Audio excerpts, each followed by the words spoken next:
True. Nervous. Very, very dreadfully nervous I had been and am. But why will you say that I am mad? The disease had sharpened my senses, not destroyed, not dulled them. Above all was the sense of hearing acute.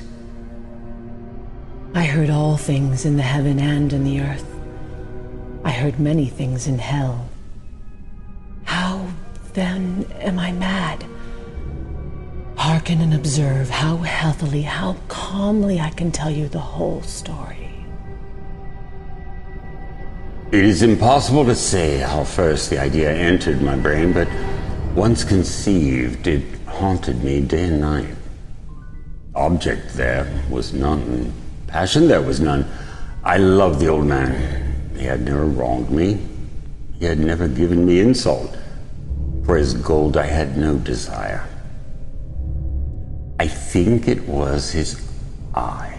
Yes, it was this. One of his eyes resembled that of a vulture, a pale blue eye with a film over it. Whenever it fell upon me, my blood ran cold. And so, by degrees, very gradually, I made up my mind to take the life of the old man and thus rid myself of the eye forever. Now, this is the point. You fancy me mad. Madmen know nothing, but you should have seen me. You should have seen how wisely I proceeded, with what caution, with what foresight, with what dissimulation I went to work.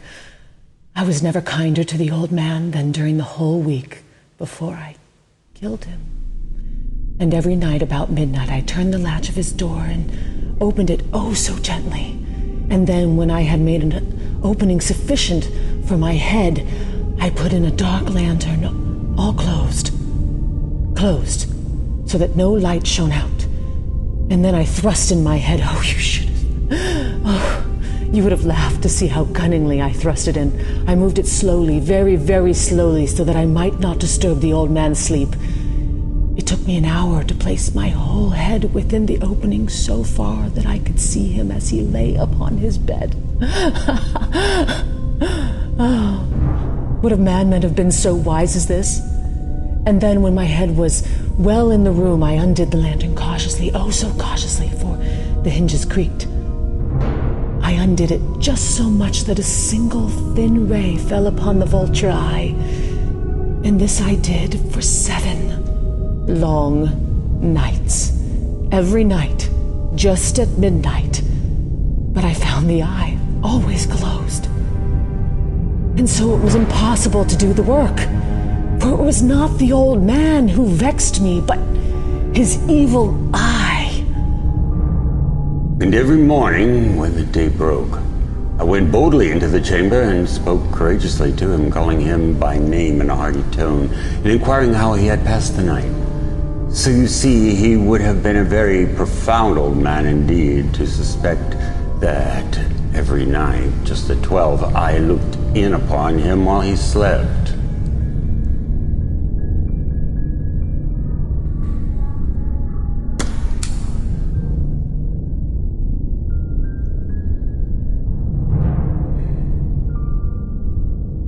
Upon the 8th night, I was more than usually cautious in opening the door.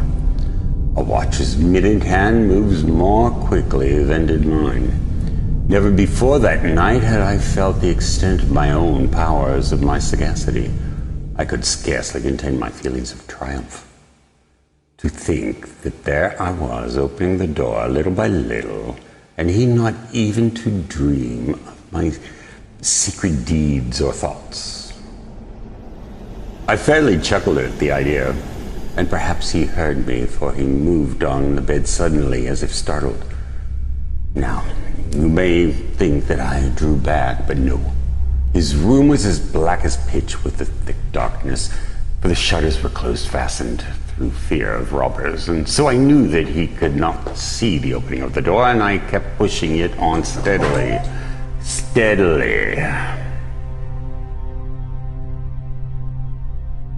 I had my head in and was about to open the lantern when my thumb slipped upon the tin fastening and the old man sprang up in bed crying out, "Who's there?" I kept quite still and said nothing. For a whole hour I did not move a muscle. And in the meantime, I did not hear him lie down. He was still sitting up in the bed listening, just as I have done, night after night, hearkening to the death watches in the wall.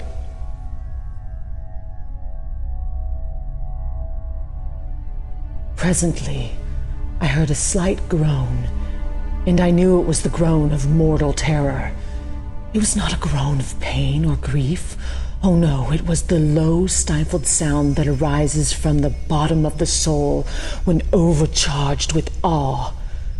I knew the sound well many a night, just at midnight, when all the world slept. It has welled up from my own bosom, deepening with its dreadful echo the terrors that distracted me. I say I knew it well. I knew what the old man felt and pitied him. Although I chuckled at heart, I knew that he had been lying awake ever since the first slight noise when he had turned in the bed. His fears had been ever since growing upon him. He had been trying to fancy them causeless, but could not. He had been saying to himself, "It is nothing but the wind in the chimney. It is nothing but a mouse crossing the floor, or it is merely a cricket which has made a single chirp." Yes, he has been trying to comfort himself with these suppositions, but he had found all in vain because death, in approaching him, had stalked with his black shadow before him and enveloped the victim. And it was the mournful influence of the unperceived shadow that caused him to feel, although he neither saw nor heard, to feel the presence of my head within the room.